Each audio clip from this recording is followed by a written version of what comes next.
नमस्कार, आप देख रहे हैं जेबी इंडिया न्यूज़। अन्य खबरों की जानकारी के लिए बने रहिए आपके अपने चैनल जेबी इंडिया न्यूज़ के साथ। आज़ादी का अमृत महोत्सव के तहत आज से डॉक्टर अंबेडकर विश्वविद्यालय में आज वनवासी रामचरितमानस का चित्रण कार्यक्रम शुरू हुआ। कार्यक्रम के दौरान कार्यक्रम के विशेष अतिथि अध्यात्म व संस्कृति मंत्री उषा ठाकुर ने कहा कि बंधु यह एक बहुत ही अनूठा आयोजन है।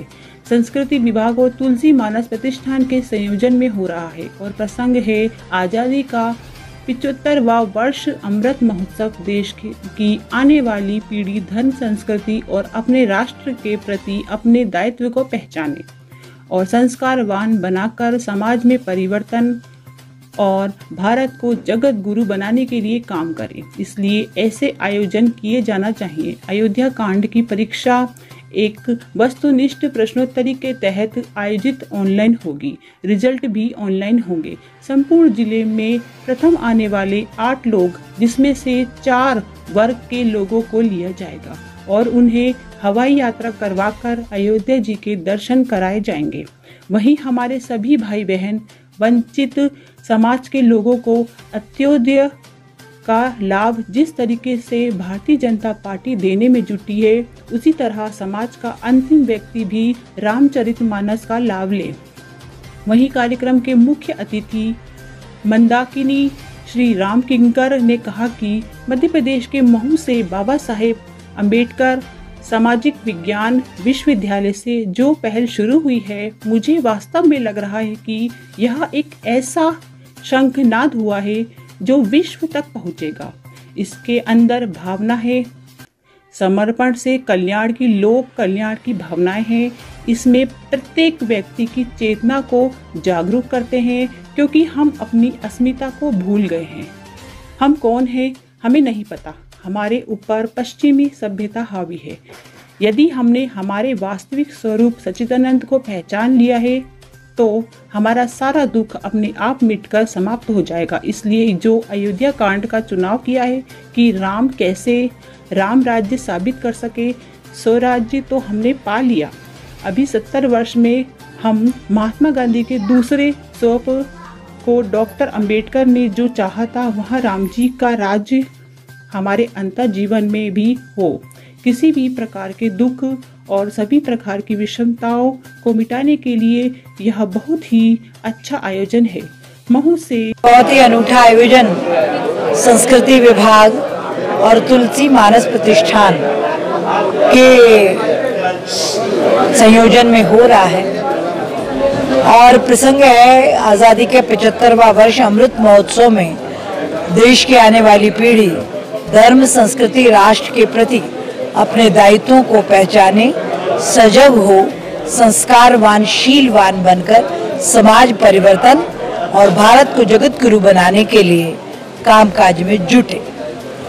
अयोध्या कांड की परीक्षा एक वस्तुनिष्ठ प्रश्नों के साथ प्रश्नोत्तरी आयोजित की है और ये परीक्षा ऑनलाइन होगी। रिजल्ट्स भी ऑनलाइन होंगे, सर्टिफिकेट्स भी उनको ऑनलाइन प्राप्त होंगे।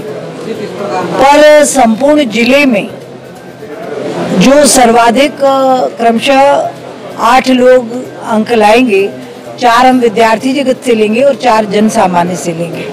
उन सभी को हवाई यात्रा करा के अयोध्या जी के दर्शन कराए जाएंगे कि हमारे वो सब भाई बहन वंचित समाज के अंत्योदय की साधना में जिस प्रकार से भारतीय जनता पार्टी जुटी है, समाज का अंतिम व्यक्ति भी रामचरितमानस की परीक्षा में सर्वोच्च अंक लाए और अयोध्या जी तक हवाई यात्रा पाए, ये तय किया है।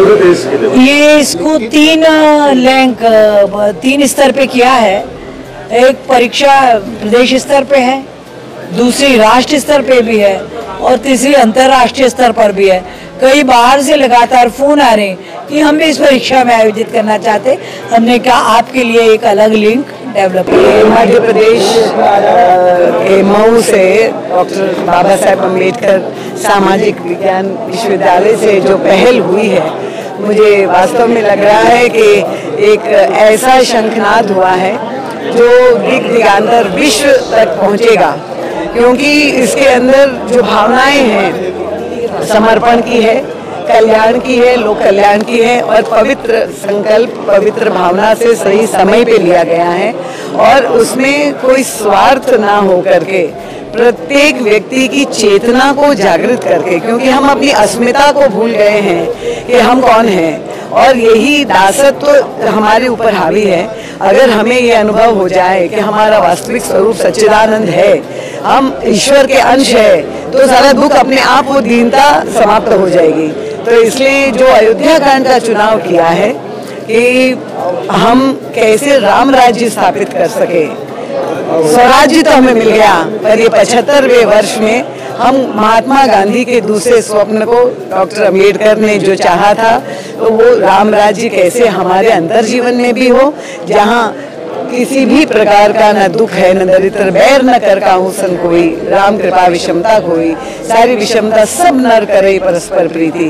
तो ऐसा प्रेम राज्य जो है वो भारत और श्री राम की जो एक आदर्श के रूप में त्रेता में स्थापित हुआ था, अगर आज भी हम उनके पद चिन्हों पर चलेंगे तो निश्चित रूप से हमारे जीवन में वो संभव हो जाएगा। महू से राजीव मेहरा की रिपोर्ट।